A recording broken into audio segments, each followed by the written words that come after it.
Hi, welcome to A Gay A NonGay. Hello, I'm James Barr. I'm gay. Yes, I'm Dan Hudson, and I am non-gay. Congratulations. Thanks. And welcome to the podcast, Rich Clarke. If you're in the UK, you will basically know him from being on every radio station, basically. All the time. At any given time. Literally every single one. This is great. Sometimes several, sometimes hundreds at once at the same time, right? But he's here to talk about his new podcast, This Was Always Me, which is a brilliant series of interviews with a number of LGBTQIA plus individuals. Love those guys. Love them.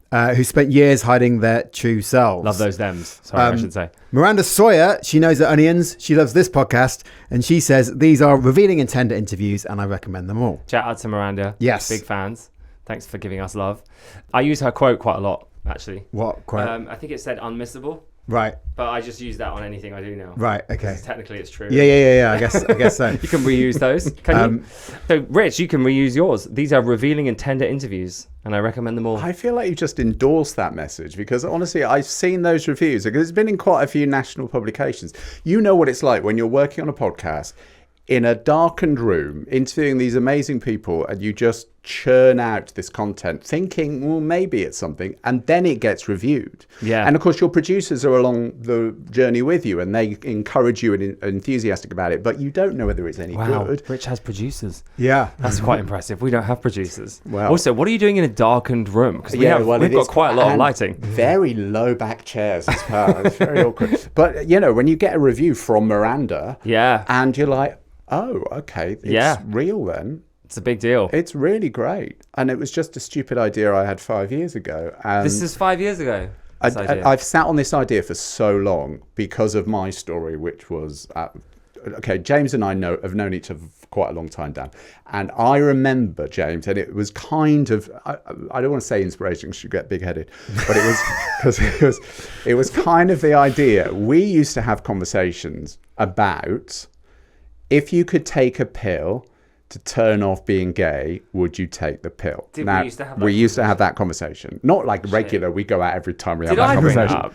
I think so. No. I don't know. It's a long time ago. Yeah. And I always said yes to that question. Always. And I probably would have said no. You always said no. And I kind of admired you for owning it and going with it as you have done. Yeah. But I didn't. I've never owned it. Yeah, we met like on the radio at Capital FM, right? When I was a bit younger than I am now. And yeah, I'd come in from like as a regional gay and was like, what the fuck is this bizarre place where everyone's pretending to be something they're not? You know, there were people on air called like the bass man. Yeah. Rather than just being called his actual name. Yeah. And it was all this like, it was this big ballsy character of like, look how big we are. Look how and it was very straight and heteronormative, I think. So when I walked in, I found that quite difficult because I wasn't that. Yeah, well, I was always pretending to be straight, which I wasn't because, you know, I've been with my partner for, it's about 20 years this year. I don't know if you were, I never seemed like you were pretending to be straight. I wasn't being gay. Yeah, you weren't being gay, which is kind of the same thing, but it is very different. I never, I wouldn't go to Pride and I wouldn't be shouting from the rooftop. Everyone knew I was gay. Of course it did, because I live with a man. Yeah. Connect the dots.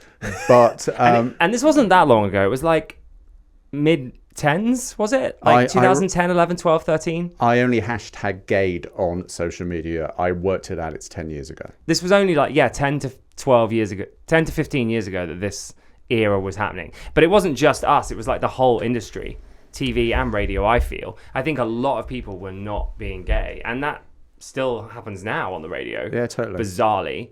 There's loads of people like pretending not to be gay. I don't know whether they're pretending. I think they're not ready to tell their truth. I think that's what it is. I don't think anyone's pretending. I wasn't pretending. I mean, I can't speak for other people, but I just wasn't ready to admit that I was gay. And I don't know, it was just, I was always aware of my family. I still haven't come out to my parents. Strangely, they've worked it out. But I have never sat down with mum and dad and said, hi, mum and dad, I'm gay. I've never done that. But they've met Andrew. Yeah, they've met. To say his name, well, he'll be thrilled. They've met my partner. Like everyone knows. Then everyone's fine with it. But with my last partner, he was my housemate, and whenever mum and dad came to stay, he would go in the spare room. And we'd make that spare room look like he was in that spare room all of the time. How did you do that? Like pizza boxes? Have photos of Samantha Fox up. I think I've just aged myself. Fox. Can we go Terry Hatcher instead? That might be more. Yeah. Is that Desperate Housewives? That kind of. No, it was Superman. Wasn't she Lois Lane in the... I have no idea. I can't. Yeah. I don't Anyway, know. Billie Eilish. let's go- If in doubt, shout Billie Eilish. Billie Eilish. Let's go Billie Eilish. Yeah. So that, it's not that I needed to come out to my parents because they worked it out many years ago, but I never have. Never sat down and gone, Mum, Dad, I've got something to tell you. So what made you come out like to everybody else then? I don't really know. I think it was just, I realised that it was causing a lot of damage, that just putting this face on all the time, and you know what it's like when you're presenting, you put a face on, regardless, whether you're being authentic or not, you're still putting the act on. You can't turn up to present something if you're having a bad day. Yeah. And so you've got to turn up with a big smile on your face. And so I'm very good at putting the Rich Clarke act on. I'm really good at it. And James, you'll know what it was like going into that building and those doors opening on the floor where we both worked. And you just, as soon as that was like stars in their eyes, the sliding doors open and you just put the face on and off you go. I couldn't. I couldn't. I know you couldn't. I struggled with it every day. I wish I'd struggled, because if I'd have struggled, I probably wouldn't have had the breakdown that I had a couple of years ago. Well, yeah, but I have one anyway. It just came a bit sooner. Yeah, do we compare notes? Shall we? No, it's funny though. Yeah, I mean, you can't, if you're not being yourself authentically everywhere, then you are going to have a breakdown, aren't you? I think so. Yeah, it will come for you. Well, that's why I did the podcast, because I thought, I hid my sexuality. I didn't hide it. I just wasn't authentic. That's the truth. But there are people on the podcast who really hid it, and, quashed it, thought it was a phase, thought they would grow out of it, thought they would move on. And because they were in this environment, heteronormative environment, where they were surrounded by straight people. So there was no one like them. I grew up in the 90s and there was no one like me. There was no one who fancied boys. There was. They just weren't. They were just doing the same thing as you, right? Yeah, totally. Yeah. Of course they were. Of course they were. They were everywhere. But they weren't in... They didn't have social media. No, they were in toilets. They were probably in my toilets. stepdad, because I'm a bit younger than you. Where's this story going? I just heard my stepdad. I'm a bit younger than you, but not that much younger. But I remember being little, and my stepdad, he used to joke about the toilet brigade. And he'd be like, don't go in those toilets, James, because the toilet brigade hang out there. And I was like, what's the toilet brigade? And it was obviously, now that I look back, I'm like, oh, you meant that was gay men having sex in a safe space for them. Yeah. Which happened to just be the toilet opposite his house. And I think that's why I didn't want to be gay, because I didn't want to be the toilet brigade. Why would why would you want to be? Why would you? Well, that's what I thought you had to be. Yeah. That's what I thought you had to be, wearing crop tops and go into the downstairs underground toilets. I mean, I'm doing that now as an adult. But... I rock it. I didn't want to do that. They weren't wearing crop tops in the 90s. I'm being stereotypical. I'm being ridiculous. Were they? The toilet brigade is sounding way cooler now. I think it sounds very brat. Does almost. it? I mean, you just got the smell of bleach. All those the horrible time, toilet cakes, those urinal cakes. Toilet cakes. Is that what they're called? I guess so. Yeah. Those yellow urinal cakes. Yeah, they're horrible. I mean, we're going to talk about the podcast because it is amazing, but let's touch on your breakdown. Dan would call it a meltdown rather than a breakdown. Well, is there a difference? I don't know. I didn't think I was having a breakdown until the doctor called it. And I don't. Right. I usually do the thing with my fingers, doing the quotation marks around breakdown, because I had a breakdown. It sounds like, it's going to be the title of my book, I think, but it just doesn't feel real. Yeah. But I now know that if you're going to have a breakdown, that was probably it. It's quite... it's quite funny just casually talking about a breakdown. Yeah. Well... I mean, I always find the humour in everything, so that's probably why I'm laughing. Why did the doctor say that? What triggered that? Well, I wasn't sleeping, and I probably hadn't slept properly for 2 years, I think. And I was getting up every morning at 3 or 4 o'clock, and I didn't realise that I was drinking to try and quash the feelings I was having, which was... one of being a failure, to be honest. So when I felt like that, I had a drink. Now, I'm reluctant to say that because I was not an alcoholic, which is probably what every alcoholic says, but I definitely wasn't, because I stopped drinking and I didn't have a problem with that. But I was using it as a comfort blanket, And when I was drinking at 4 o'clock in the morning because I couldn't sleep and I thought it would work, that's when I realized there was a problem. And I only knew that there was a problem after having a night, waking up.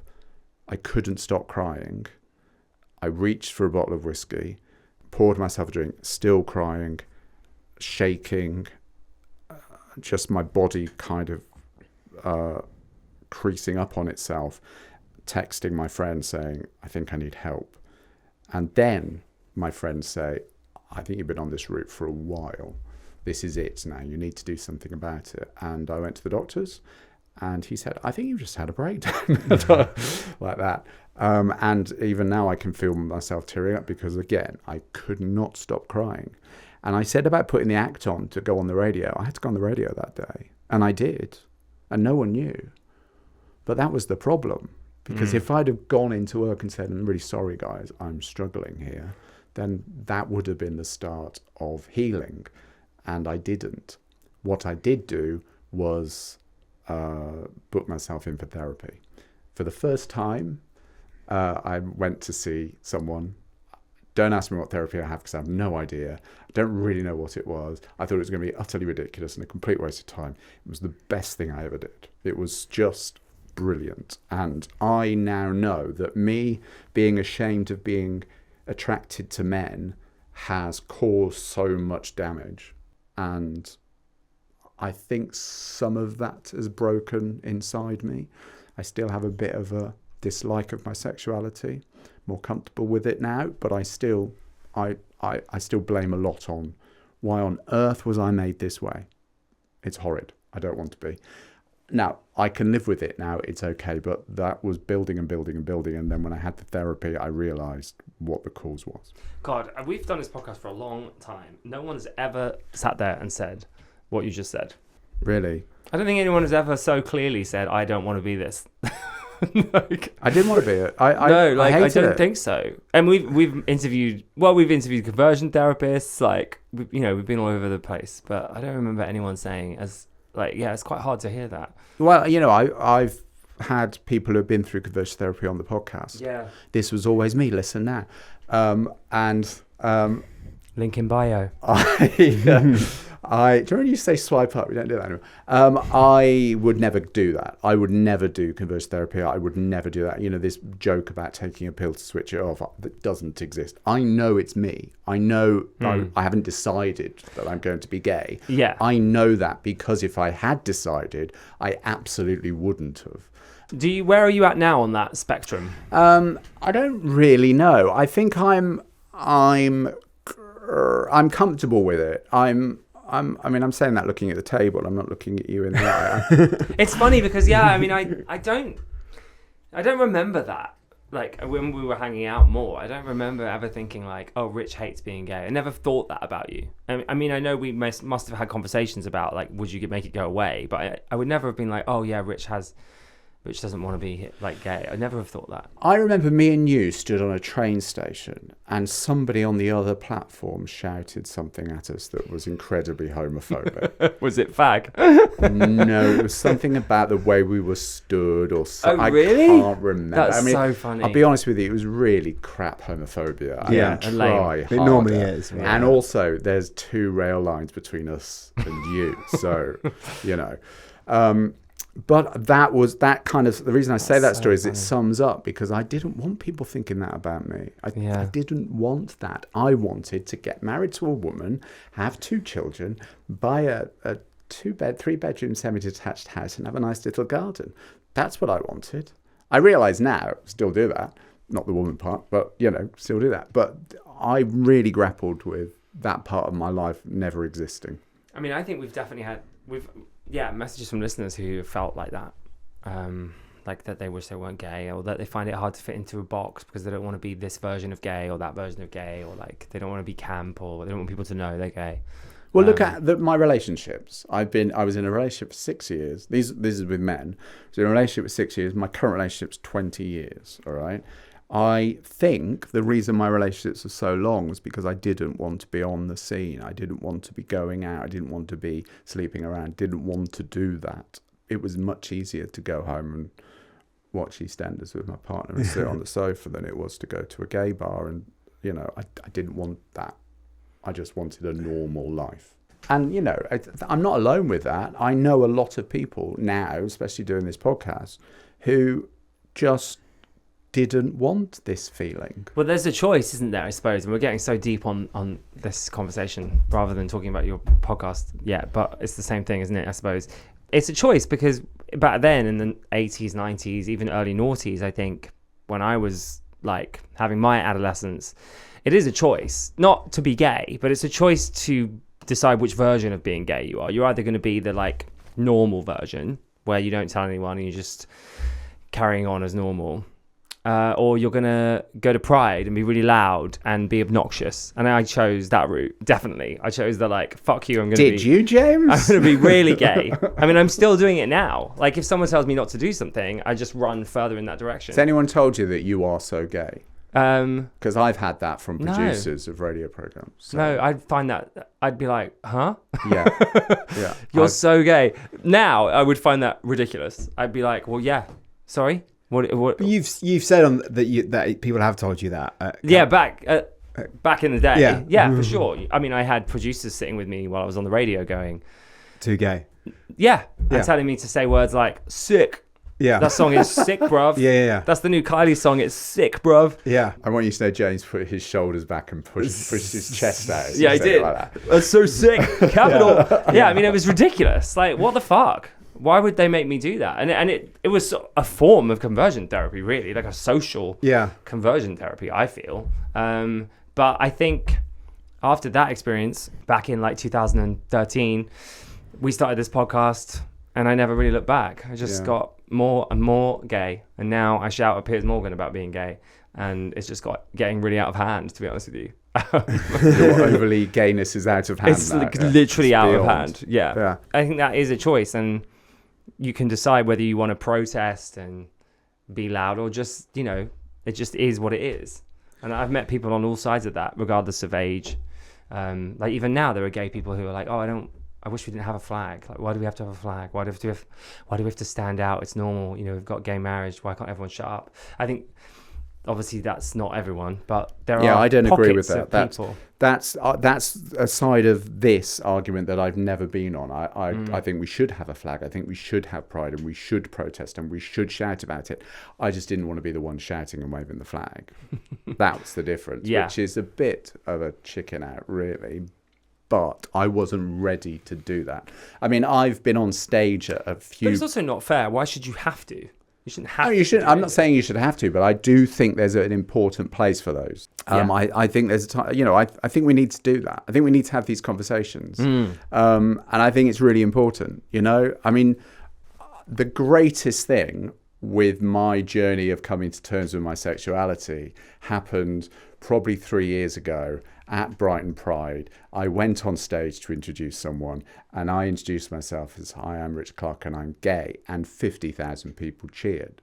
Well, even that now makes me think that I'm welling up because it was such a moment of, okay, this is all right.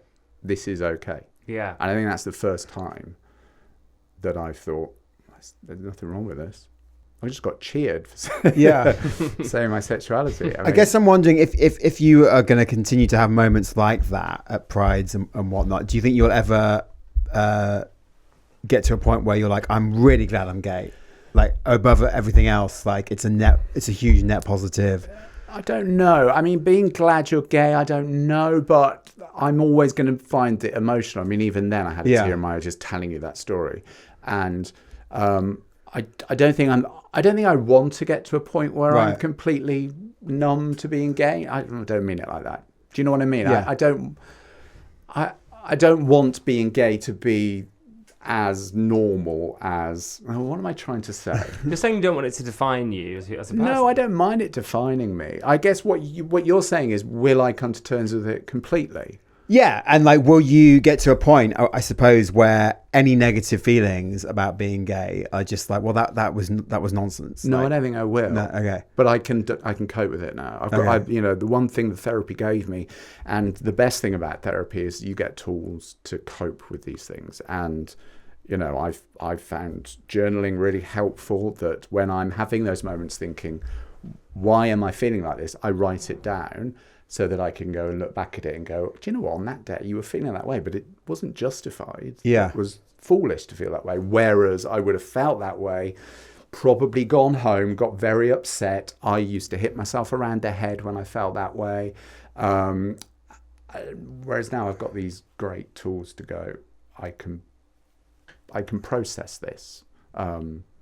Just dropping the hitting myself around the head into that conversation. But, that's not a way of dealing with it. And I found it was.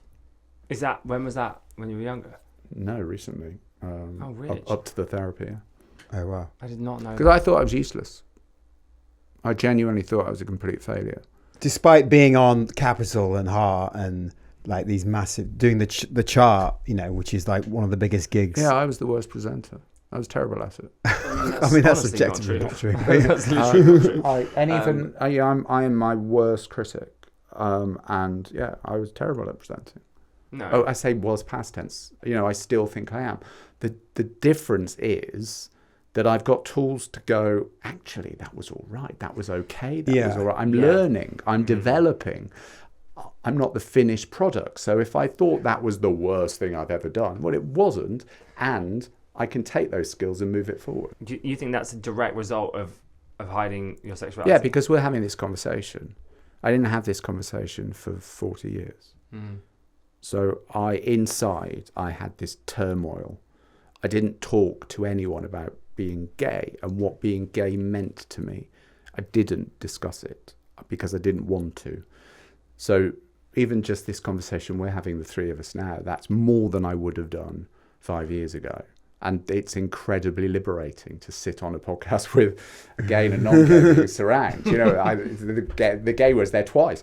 Very gay. Do you know what I mean? You have no idea how powerful that is to me. Well, we've flipped it, haven't we, and made the non-gay person the odd one out. Yeah.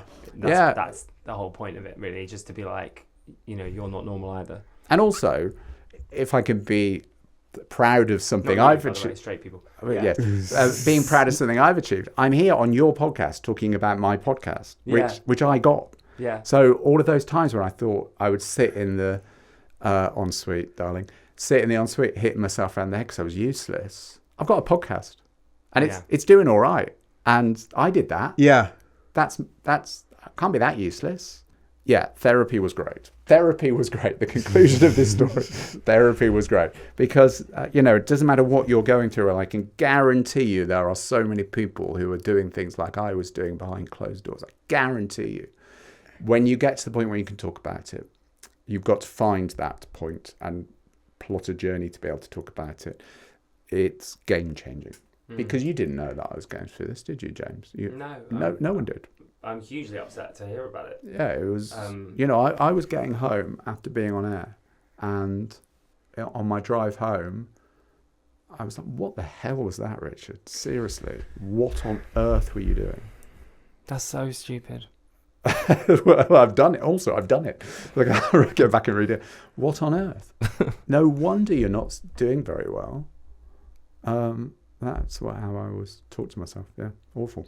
Well, I'm very impressed and proud of you for talking about it so openly and bravely. I've got a tear in the corner of my eye. Yeah, no, it's the whole time. Just let it out. Yeah. It's quite haunting, really, the title of your podcast after what we just chatted about. Well, this was always me. Yeah. How so? Just because it means so much. It's like it hits you quite deeply. Yeah. In the closet. It's really like... Well, the greatest thing about the podcast, and something I was very aware of, is I wanted there to be a ta-da moment at the end of each story, and there is. There's I am now living my life. I'm talking to trans people who have come to terms with being a trans person. And Isabel, who is episode 2 or 3, her story is incredible. She's an 83-year-old trans woman who had surgery aged 80. It's 80 years in the wrong body. So this was always me. Isabel was always Isabel. Always. And now can live that life as Isabel. And it's quite... Her story is incredible. Mm-hmm. Really humbling, her story. I mean, we had to go to where she lived to record that story, and she's quite a frail lady, but do you know, she tells these stories about using public toilets. Now, you know that was such a divisive moment of the trans debate about using public toilets. Well, the way she articulates her tale and how she feels now that she is a woman, that she can use the public toilets at Liverpool Lime Street Station and have no problem with getting in the queue with the other women. Up to that point of the surgery, she was like, I don't know what I'm supposed to do. So flip that argument around, that spotlight about using public toilets. Let's tell it from the trans person who doesn't know which queue to be in. An 80-year-old woman. Yeah. It's amazing. Yeah, really incredible. I learned a lot from that conversation. Also, Josie, who was a serving Met police officer and now advises the Met on trans policy, which is quite incredible. But she tells stories about how in the 70s they used to go down Earl's Court Way to wind up gay people so they could arrest them to get crime numbers up. And we know about that story. We know that they used to do that. Of course. But we didn't know that if they did that, they'd get paid overtime. So police officers would go to gay clubs, chastise gay men so that they could arrest them for drunken disorderly. And because police officers were paid so little in the 70s, they then got overtime because they had to take them to court the next morning. So they were incentivized financially to arrest gay people to get the money. Right. And I didn't know that story. I knew that they would wind them up to get the crime numbers up, but I didn't know they were doing it to make money. It's quite something, isn't it? Yeah. And that's from someone who was going home and knew inside that she was, well, didn't know she was trans then because it was the 70s, but knew that she was different.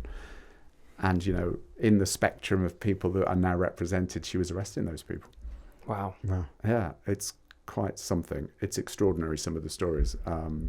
And you say, like, these stories are important and always need to be heard. Why do you think they're so important for our history? In our community, I think everyone's got a story.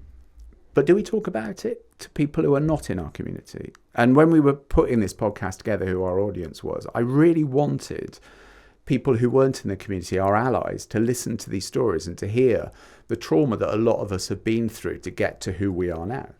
That's what this podcast is, just me trauma dumping for years.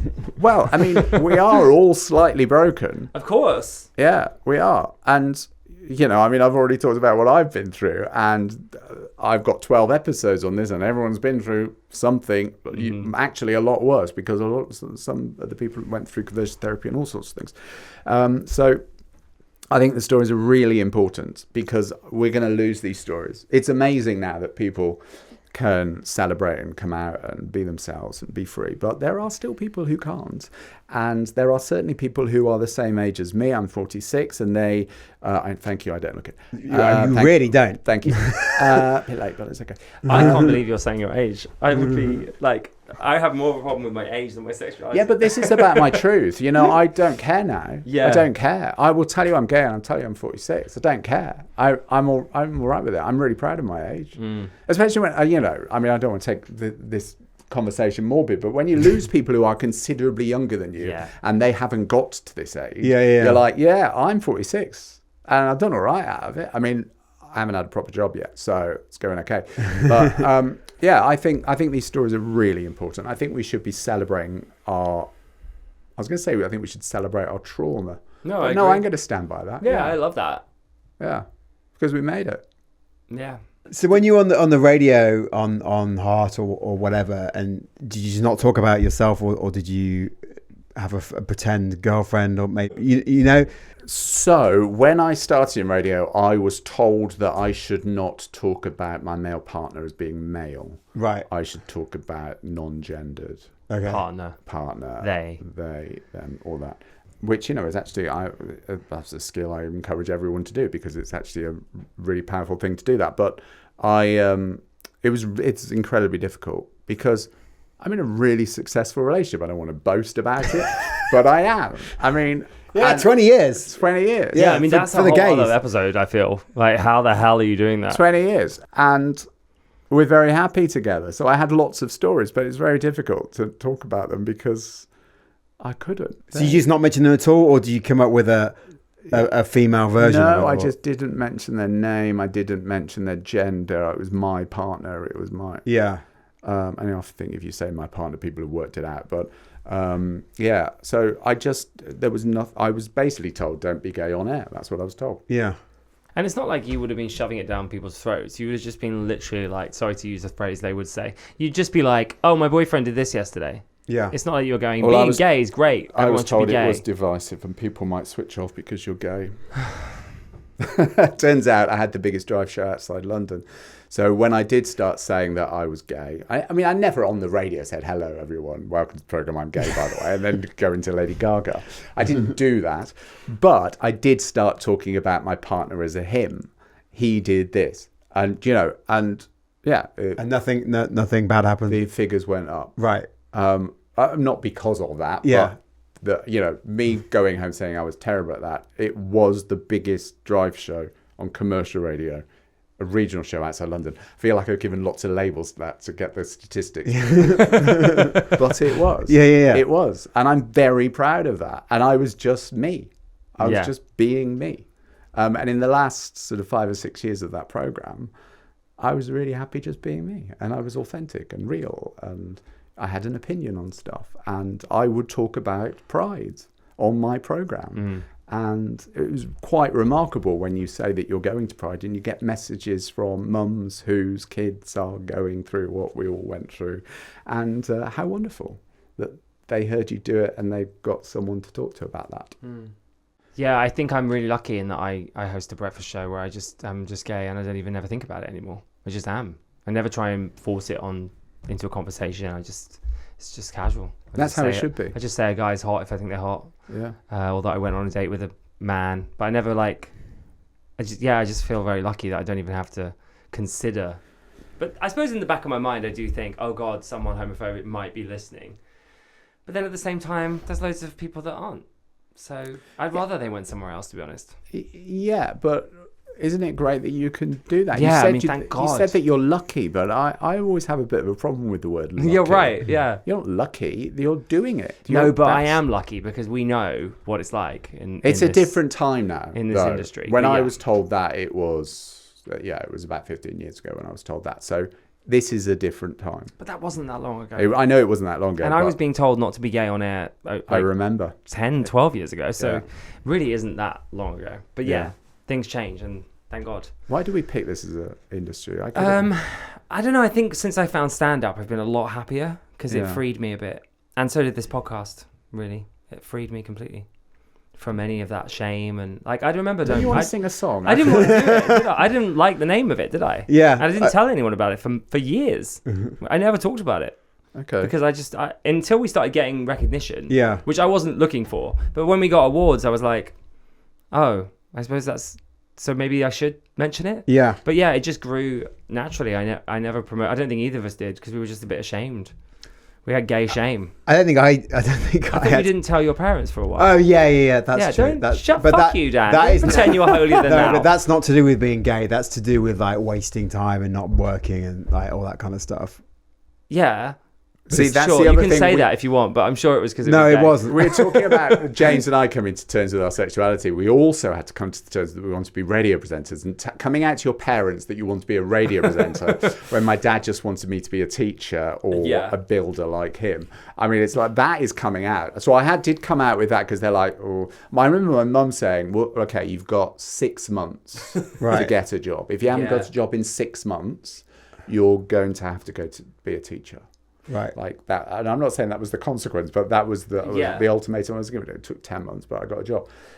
You got an extension then? I got an extension. Did you? So your parents, you've never come out to your parents, but at what moment do you remember acknowledging, okay, they know?